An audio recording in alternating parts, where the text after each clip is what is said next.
Hello students, मैं आयुष और polity अभी हम पढ़ रहे थे। तो पॉलिटी की जो चौथा चैप्टर है वो है कार्यपालिका एग्जीक्यूटिव। इससे पहले जो आप 3 चैप्टर पढ़े हैं मैं आपको रिमाइंड कराना चाहूँगा। सबसे पहले संविधान क्यों और कैसे, क्या आवश्यकता थी संविधान की और इसकी कितनी प्रासंगिकता थी, इसकी जवाब अभी नहीं दिया हूँ, मैं दूंगा। दूसरी बात मैं किया था मूल अधिकार कि कितने मूल अधिकार आपको दिए गए हैं, तो 7 थे, वर्तमान में 6 हैं और 6 के बारे में बाकायदा डिटेल से बताया हूँ। साथ साथ मैं रिट के बारे में बात किया कि रिट आपको 5 दिए गए हैं, कौन कौन सा रिट है, आप वीडियो रिकॉर्डेड है देख सकते हैं। तीसरी बात किया था मूल कर्तव्य के बारे में, 11 मूल कर्तव्य है, कौन सा 11वां जुड़ा, पहले 10 था, क्या सब में अंतर है, क्यों मूल कर्तव्य फॉलो करना चाहिए, मैं बता चुका हूँ। अगली बात जो मैंने तीसरे चैप्टर में किया था चुनाव भारत में लोगों का या प्रतिनिधि का होता है तो किस तरह से होता है, क्या प्रक्रिया है, कौन चुनाव करता है, कौन इन सारी चीज़ों को संभालता है, बता चुका हूँ। अगली बात जो आज शुरुआत करूँगा वो है कार्यपालिका। देखिए कार्यपालिका से पहले एक्चुअली एक विधायिका है जिसे पढ़ना था, बट वो सीक्वेंस में नहीं दिया हुआ है, फिर भी मैं थोड़ा बहुत आपको बताता चलूँगा जिससे आपको दिक्कतें नहीं होगी। हालांकि अगली चैप्टर में ही विधायिका पढ़ने को मिलेगा। तो सबसे पहले विधायिका विधि का निर्माण करेगी, तब वो विधि को लागू करने में कार्यपालिका की भूमिका होती है। हालांकि कई बार आप देखते होंगे कि कार्यपालिका का जो अस्थायी बॉडी है वो नीति निर्माण में और कानून निर्माण में सहायता करते हैं। आप समझिए कि कार्यपालिका कौन बनेंगे सदस्य, कैसे वो काम करते हैं, क्या प्रक्रिया है उसमें, फिर राष्ट्रपति कैसे काम करते हैं, प्रधानमंत्री काम कैसे करते हैं, देश का प्रधान कौन होता है, देश का वास्तविक प्रधान कौन होता है, ये सारे क्वेश्चन का जवाब आज आपको देने की पूरी कोशिश करूंगा इस वीडियो के माध्यम से। तो सबसे पहले आइए, एग्जीक्यूटिव है क्या, कार्यपालिका। देखिए आप पता होगा आपको सरकार के कितने अंग होते हैं, 3 अंग होते हैं। जो भी गवर्नमेंट है हमारे यहाँ उसके 3 अंग होते हैं, कार्यपालिका, विधायिका और न्यायपालिका। अगर इन तीनों में सामंजस्य है तो बोलते हैं ना कि सुशासन होगा किसी भी मुल्क में या किसी भी राष्ट्र में।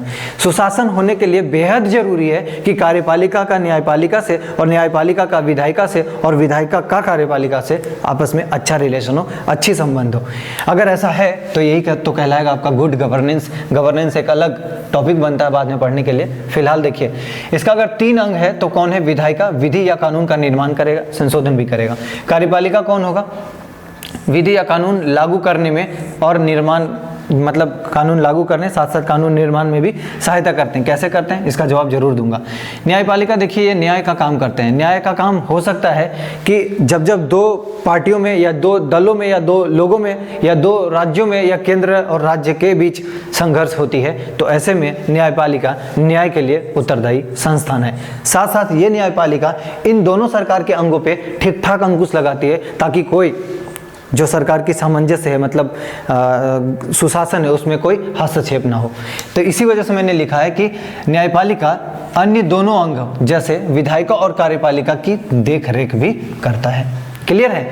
अगली बात बताने की कोशिश की हूँ कि हमारे यहाँ चूंकि भारतीय संविधान में देखेंगे संसदीय शासन प्रणाली अपनाया गया है, तो संसदीय शासन प्रणाली में कार्यपालिका विधायिका के नियंत्रण में होता है। इसका मतलब विधायिका थोड़ा ज़्यादा पावरफुल नजर आता है।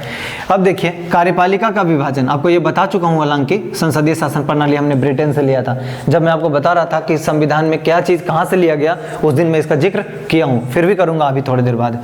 कार्यपालिका का विभाजन देखिए 2 तरह से इसका विभाजन किया गया है। एक तो बोलते हैं आप अस्थायी कार्यपालिका और दूसरा बोलते हैं अस्थायी कार्यपालिका। अस्थायी कार्यपालिका वे होते हैं जनरली जो एग्जाम पास करके सरकारी पद पे विराजमान होते हैं, जैसे generally IAS, IPS, IFS, IRS, इन सारी चीजों को रखा गया है। साथ साथ आप जो देखेंगे अस्थायी वो लोग हैं इनमें शामिल जो चुनाव जीत कर आते हैं। कौन चुनाव जीत कर आते हैं और कैसे चुनाव जीत के आते हैं, तीसरे चैप्टर में पढ़ाए हैं पूरी डिटेल से। तो आप अगर नहीं देखें वीडियो जा सकते हैं, देख सकते हैं। अब देखिए चुनाव ये जीत कर आते हैं, चाहे वो मंत्री हो, सांसद हो या विधायक हो, ठीक है। अब देखिए ये अस्थायी नहीं होते, जनरली 5 या 6 साल के लिए आते हैं। संसद में अगर राज्यसभा का सदस्य है तभी वो 6 साल का होगा, बाकी विधानसभा का होगा, और अगर कोई भी मंत्री है तो जनरली वो 5 साल का कार्यकाल पूरा करेगा। आपको ये सारी चीजें समझाया हूँ पहले। अगली बात है राजनीतिक कार्यपालिका। एक अलग सा एक शब्द है, उसको भी आप समझ लीजिए यहीं पे। प्रधानमंत्री और मंत्री के जो समूह होते हैं उनके पूरी जो बॉडी बनेगी उसको क्या बोलेंगे, राजनीतिक कार्यपालिका। नेक्स्ट जो मैंने बताने की कोशिश किया है टॉपिक है भारत में संसदीय शासन प्रणाली या संसदीय कार्यपालिका। अब इस बात को समझिए, अभी बोला था कि 2 मिनट बाद मैं बताऊंगा तो बताता हूं।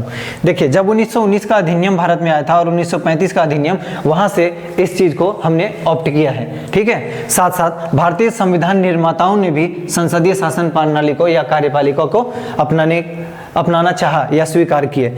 तो है क्या इसमें, इसकी क्या विशेषता है आखिर संसदीय शासन प्रणाली, जो हमारे संविधान निर्माता हमारे पुरखों ने इसे एक्सेप्ट करने की कोशिश की है। तो आपको बताता हूँ, पहली बात इसका विशेषता में, सरकार का प्रमुख कौन होता है यहाँ पे, प्रधानमंत्री, ठीक है। दूसरी बात, लोकसभा का नेता कौन होगा, अगेन प्रधानमंत्री। तीसरी बात, विधायिका के प्रति ये उत्तरदायी होते हैं, समझ पा रहे हैं, क्योंकि विधायिका का जो पार्टी दल होगा, मुख्य दल होगा, विनर होगा, उसका नेता है, तो ऑब्वियस सी बात है उसके प्रति जिम्मेदारी या उत्तरदायी रखेंगे। अगली बात है, भारत में राज्य और केंद्र दोनों जगह संसदीय शासन प्रणाली है। आप देखेंगे कि भारत चूंकि राज्यों का संघ है, भारत राज्यों के मिलने से बना हुआ है, अर्थात राज्यों में भी मुख्यमंत्री, राज्यपाल और उप मुख्यमंत्री ऐसे होते हैं। जैसे भारत में आप देखेंगे केंद्र स्तर पे प्रधानमंत्री, राष्ट्रपति, उपराष्ट्रपति, इस तरह से दोनों जगह का स्ट्रक्चर बना हुआ है। अब मैं आपको बताना चाहूंगा विश्व स्तर पर कार्यपालिका के प्रकार। तो अलग अलग विश्व में अलग अलग कार्यपालिका की प्रकार को अपनाया गया। जैसे भारत ने संसदीय शासन प्रणाली अपनाया, तो कोई अध्यात्मक तो कोई अर्ध अध्यात्मक शासन प्रणाली को अपनाया हुआ है, ठीक है। कहीं कहीं क्या देखोगे, अध्यात्मक, कहीं कहीं क्या देखोगे, अर्ध अध्यात्मक, कहीं कहीं देखोगे संसदीय। तो अभी संसदीय एक तो भारत में देखे ही, इसके अलावा कहाँ है, मैं आपको एक दो एग्जाम्पल देकर जरूर बताने की कोशिश करूंगा। अब देखिए, विश्व स्तर पर कार्यपालिका के प्रकार को मैंने दो ग्रुप में बांटा। पहला क्या बताया, सामूहिक नेतृत्व के सिद्धांत पर आधारित, इसका मतलब सामूहिक मतलब सब मिल के। दूसरा क्या है, एक व्यक्ति के नेतृत्व के सिद्धांत पर आधारित प्रणाली, ठीक है। तो ये कहां चलेगा, सिर्फ अध्यात्मक में। पहले इसी को देखिए, राष्ट्रपति ही देश का प्रमुख होगा। आप अमेरिका से कंपेयर कीजिएगा, बिल्कुल सटीक बैठेगा, ठीक है। तो देश का वहां पे देखिए अभी डोनाल्ड ट्रंप देश का प्रमुख। दूसरी बात, राष्ट्रपति ही सरकार का भी प्रमुख होगा। तीसरी बात, राष्ट्रपति का चुनाव प्रत्यक्ष रूप से होता है, लेकिन हमारे देश में राष्ट्रपति का चुनाव प्रत्यक्ष रूप से नहीं होता है, उसकी एक बड़ी प्रक्रिया है, आज इसी क्लास में आपको बताया जाएगा। अब देखिए, राष्ट्रपति विधायिका के प्रति उत्तरदायी नहीं होते, जबकि अभी आपको पढ़ाया था कि संसदीय शासन प्रणाली में जो प्रधानमंत्री होगा वो भारत सरकार का प्रमुख भी होगा, और राष्ट्रपति मतलब प्रधानमंत्री हमारे देश में विधायिका के प्रति उत्तरदायी भी होते हैं। यहाँ पे ऐसा नहीं है। पांचवी बात, एग्जाम्पल लिया हूँ मैं, अमेरिका, ब्राजील, लैटिन अमेरिका, ये सारे जो देश हैं उनमें क्या होता है, आप देखेंगे अध्यात्मक शासन प्रणाली चलता है। साथ साथ आप देखेंगे, जो इसको मैंने भी दो टाइप में बांट दिया। एक संसदीय में क्या होगा, प्रधानमंत्री सरकार का प्रमुख होगा, प्रधानमंत्री विधायिका में बहुमत दल का नेता होता है, डेफिनेटली प्रधानमंत्री विधायिका के प्रति उत्तरदायी होता है, आपको समझा चुका हूँ। नेक्स्ट बात है कि कहाँ है ये, तो भारत में है, ब्रिटेन में है, कनाडा में है, जर्मनी में है और जापान में है। इतने जगह ऐसे शासन प्रणाली रखा गया है। नेक्स्ट अगर आप देखेंगे अर्ध अध्यात्मक में, तो इसका क्या गुण है, देखिए राष्ट्रपति देश का प्रमुख होगा, इससे मैच करेगा थोड़ा। दूसरा, प्रधानमंत्री सरकार का प्रमुख होगा। यहाँ पे क्या देखेंगे, सरकार का प्रमुख कौन है, राष्ट्रपति, लेकिन यहाँ पे सिनेरियो चेंज है। नेक्स्ट बात देखिए, प्रधानमंत्री और मंत्रिपरिषद विधायिका के प्रति उत्तरदायी होंगे। एग्जाम्पल के लिए फ्रांस है और रशिया है। कई बार क्वेश्चन में क्या पूछता है कि निम्नलिखित कथनों पर विचार करें, अध्यात्मक के लिए बोलेगा और ये 3-4 ऑप्शन बना देगा, बोलेगा कौन सही है कौन गलत है। जो नया ट्रेंड एग्जाम का आप देखने को मिल रहा है उसमें हमेशा लैंग्वेज वाले क्वेश्चन ज्यादातर आ रहे हैं, तो आपको इन चीजों को बखूबी समझना होगा, अदरवाइज स्किप करेंगे तो काम नहीं बनेगा, ठीक है। एक एक नंबर बहुत महत्वपूर्ण होता है। अगली बात, एग्जाम्पल आपको बताया फ्रांस और रशिया, तो मैं क्या चाहूंगा, सबसे पहले तीनों का टाइप को अलग अलग समझिए और तीनों के एग्जाम्पल को जरूर कोट करके रखिए, तब आपको सहूलियत होगा। इसी में आप देखेंगे एक कड़ी आता है श्रीलंका का, तो श्रीलंका में क्या होगा, अर्ध अध्यात्मक शासन प्रणाली पहले चलता था, या कार्यपालिका आप कह लीजिए, लेकिन संशोधन कर दिया गया 1978 में, और कैसा अपना लिया गया था, अध्यात्मक। अब यहाँ देश का प्रमुख कौन है, राष्ट्रपति, सरकार का प्रमुख कौन है, राष्ट्रपति, कार्यकाल राष्ट्रपति का 6 साल का होता है, चुनाव प्रत्यक्ष रूप से होता है। आपको एक बात अभी करंट अफेयर्स में देखे होंगे रिसेंटली कि श्रीलंका में जब चुनाव हो रहा था तो गोटाबाया पक्षे प्रेसिडेंट बने, राष्ट्रपति बने, और जब प्रधानमंत्री चुनने की बारी आई तो अपने भाई को ही महिंद्रा राजपक्षे को प्रधानमंत्री नियुक्त कर दिए। ये इतिहास में ऐसा शायद पहली बार हुआ है कि दोनों भाई प्रधानमंत्री और राष्ट्रपति किसी भी देश में विराजमान हों, ठीक है। अगली बात जो मैं बताऊंगा वो है राष्ट्रपति।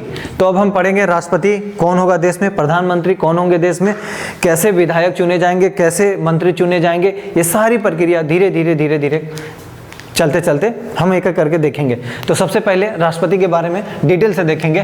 तो राष्ट्रपति आर्टिकल नंबर 52 के तहत हमारे देश में होंगे। अब देखिए राष्ट्रपति कौन चुना जाएगा, चुनाव इनका कैसे होगा, इनका कार्यकाल कितना होगा, इनकी कार्य शक्ति कितना होगा, इन्हें कौन हटा सकता है, इन्हें कौन शपथ दिला सकता है, इन्हें शपथ दिलाने के साथ साथ आप देखेंगे इनके निर्वाचन में अगर कई बार विवाद आता है तो निर्वाचन में विवाद आने के बाद इसका विवाद कौन सुलझाता है, क्या चुनाव आयोग ही या सुप्रीम कोर्ट। तो इन सारी सवालों का जवाब अभी मिलेगा आपको। पहली बात समझना है कि कौन हो सकता है जो भारत का नागरिक हो, जिसकी उम्र मिनिमम 35 साल हो। ये पहले भी बता चुका हूं और कई बार ये एग्जाम का हिस्सा रहा है, ठीक है।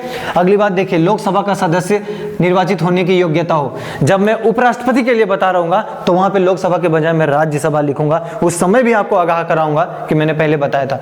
तो जब भी पूछता है कि राष्ट्रपति कौन हो सकता है, निम्नलिखित कथनों पर विचार करें, तो ये तीनों सही होगा आपका।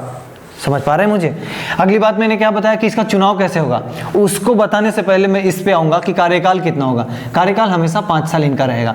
अगर ये बीच में कार्यकाल में अगर मान लीजिए किसी वजह से ये त्यागपत्र दे दिए या डेथ हो गया इनका, तो इनके जगह पे वाइस प्रेसिडेंट आ जाएंगे, वाइस प्रेसिडेंट। इनके बाद अगर मान लीजिए इनका भी कुछ हो गया या इन्होंने भी रिजाइन कर दिया, तो कौन आएगा, भारत का chief justice of India, supreme court का मुख्य न्यायाधीश आएंगे। अगर ये भी कुछ कहीं चले गए तो जो वरिष्ठम जो 30 सदस्य होते हैं, आप देखोगे पहले सुप्रीम कोर्ट में 31 लोग होते थे, वर्तमान में 3 बढ़ गया मेरे भाई, तो अब 34 हैं, ठीक है। जब ये बताऊंगा न्यायपालिका तब मैं वहां पे ये चीज मेंशन आपका जरूर करवा दूंगा, उसके पहले इसको यहीं रहने दीजिए। अब देखिए कार्य और शक्ति, किसकी कार्य, राष्ट्रपति की। ये नेक्स्ट लेक्चर में आएगा क्योंकि बहुत लंबा है। विधायी कार्य, वित्तीय कार्य, सैन्य कार्य, कार्यपालिकीय कार्य, बहुत सारा आएगा।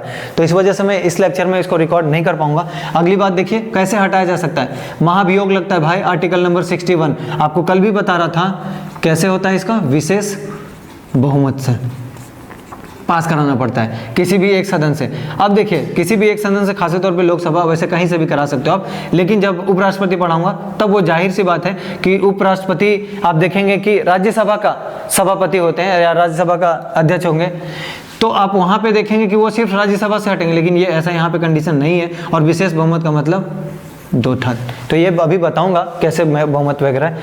अब देखिए इनका जो मैं बोला था कि चुनाव थोड़ी देर में बताता हूँ, अब उसी को समझाने की कोशिश करूंगा, आज इसी में टाइम चला जाएगा। अभी देखिए चुनाव होता है अप्रत्यक्ष रूप से। कभी आपने, मैं बोला कि कभी आपने चुनाव में वोट करा पर राष्ट्रपति को नहीं, आपके द्वारा चुने गए प्रतिनिधि के माध्यम से राष्ट्रपति का चुनाव होता है। इस वजह से इनका चुनाव अप्रत्यक्ष तरीके से होता है, प्रत्यक्ष नहीं होता। दूसरी बात, किस प्रक्रिया से होता है, समानुपातिक मत पद्धति। लेकिन मैंने कल आपको बताया था कि जो तीसरा समानुपातिक प्रक्रिया में है, एकल संक्रमणीय समानुपातिक पद्धति, वो हमारे देश में यूज होता है। तो इनको वोट कौन करेंगे और किस आर्टिकल से होता है, आर्टिकल नंबर 55। जो वोट करेंगे बड़ा ध्यान से सुनिएगा, वोट करेंगे 3 जगह के लोग। पहला संसद से, कौन संसद के, संसद के दोनों सदन। कौन कौन होते हैं दोनों सदन दोस्त, एक होता है लोकसभा, दूसरा होता है राज्यसभा। तो दोनों सदनों के निर्वाचित सदस्य करेंगे, मनोनीत नहीं, क्योंकि आपको पता होगा कि वहां पे 2 लोगों को लोकसभा में चुनते हैं राष्ट्रपति और 12 लोगों को राज्यसभा में चुनते हैं राष्ट्रपति। तो वो लोग नहीं करेंगे, मनोनीत नहीं करेंगे, इसलिए मैंने लिख के जानबूझ के कट किया ताकि आपके दिमाग में ये बात कट रहे। क्लियर। नेक्स्ट बात, राज्य की विधानसभा के निर्वाचित सदस्य, फिर से मैंने मनोनीत कट करा है, मनोनीत लोग नहीं आएंगे। लेकिन कुछ केंद्र शासित प्रदेश है जहां पे विधानसभा है, जाहिर सी बात है जिस क्षेत्र में केंद्र शासित प्रदेश है वहां के लोग इन्हें वोट करेंगे। 3 जगह, पहले 2 ही था, दिल्ली और पुडुचेरी। लेकिन आपको पता है कि जम्मू कश्मीर अब राज्य नहीं रह गया, ऐसे में जम्मू कश्मीर केंद्र शासित प्रदेश बना और वहां पे विधानसभा है। इसका मतलब जम्मू कश्मीर के लोग भी अब राष्ट्रपति के चुनाव में वोट करेंगे। ध्यान रहे, निर्वाचित, नॉट मनोनीत। क्लियर। तो यहाँ पे देखिए मैंने इसीलिए निर्वाचित तीनों जगह पे मेंशन किया हुआ है। क्लियर है ये बात। अब आप समझिए कि सांसद के मतों का मूल्य और विधायक के मतों का मूल्य समान होता है या अलग अलग होता है। डेफिनेटली अलग अलग होता है। सांसद के मतों का मूल्य अलग होगा और विधायकों के मतों का मूल्य अलग होगा। समझ पा रहे हैं। जैसे अभी आपको पढ़ाया था कि जो वयस्क मताधिकार भारत में दी गई है, हमारी, आपकी और प्रधानमंत्री की, राष्ट्रपति की, किसी की भी, सभी के मतों का मूल्य बराबर है। लेकिन यहाँ पे नहीं है, जाओ, यहाँ पे नहीं है। यहाँ पे विधायकों का मूल्य जितना होगा, मतलब मतों का वैल्यू जितना होगा, सांसद का उससे थोड़ा ज्यादा होगा।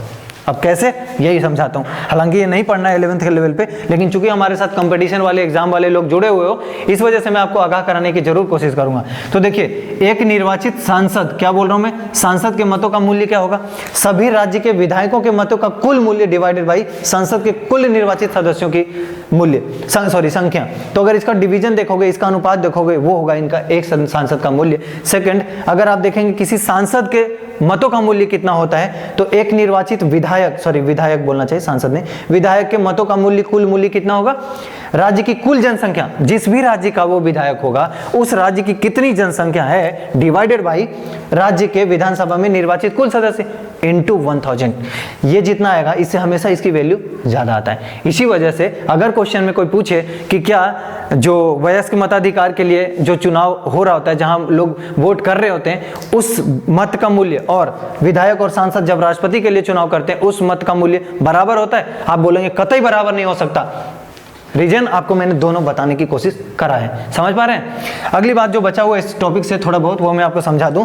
शपथ कौन दिलाएगा इनको, मुख्य न्यायाधीश दिलाएंगे। सुप्रीम कोर्ट के मुख्य न्यायाधीश, किसी राज्य स्तर पे हाई कोर्ट का मुख्य न्यायाधीश नहीं। ठीक, अगली बात है, राष्ट्रपति भारत में कितनी बार भी बन सकते हैं। देखिएगा, अमेरिका वगैरह में 2 बार मैक्सिमम, लेकिन भारत में ऐसा प्रावधान नहीं है। भारत में आप जितनी बार मर्जी हो आप चुनाव लड़िए, चुनाव जीत कर आइए, राष्ट्रपति आप बन सकते हैं। तीसरी बात है, राष्ट्रपति उपराष्ट्रपति, हाँ, राष्ट्रपति अगर नहीं है तो कौन काम करेगा, उपराष्ट्रपति, और अगर ये भी नहीं है तो कौन काम करेगा, चीफ जस्टिस ऑफ इंडिया। आपको पहले ही अभी समझाया था। अगली बात है, निर्वाचन में विवाद अगर होता है तो कौन सुलझाएगा, सुप्रीम कोर्ट सुलझाएगा, न कि इलेक्शन कमीशन ऑफ इंडिया। कौन सुलझाएगा, सुप्रीम कोर्ट। ये क्वेश्चन आया हुआ है। नेक्स्ट, पद से हटाया जा सकता है राष्ट्रपति को। देखिए, अगर संवैधानिक छेड़छाड़ होता है कहीं पे, तब उसे पद से हटाया जा सकता है, और हटाने की जिम्मेदारी किनकी होगी, महाभियोग लाया जाएगा। महाभियोग के तहत विशेष बहुमत से प्रावधान पारित किया जाएगा। उसके पहले 14 दिन का टाइम राष्ट्रपति को दिया जाएगा। उस 14 दिन में वो राष्ट्रपति अपना बचाव पक्ष रखेंगे, अगर रख पाए तो ठीक, वरना उन्हें पद से हटाया जा सकता है। हालांकि ऐसा अभी तक भारत में नहीं हुआ है, किसी भी राष्ट्रपति के साथ महाभियोग जारी नहीं हुआ है, और उम्मीद भी करूंगा कि कोई कभी ऐसा ना हो। ठीक है, तो फिलहाल जो इनकी शक्तियां बची हुई है और प्रधानमंत्री का गठन बचा हुआ है, वो सब आपको बताया जाएगा। तब तक आप इंतजार कीजिए, और अगर आप लोग को सही लग रहा है प्लीज दोस्तों को शेयर जरूर कीजिए। धन्यवाद।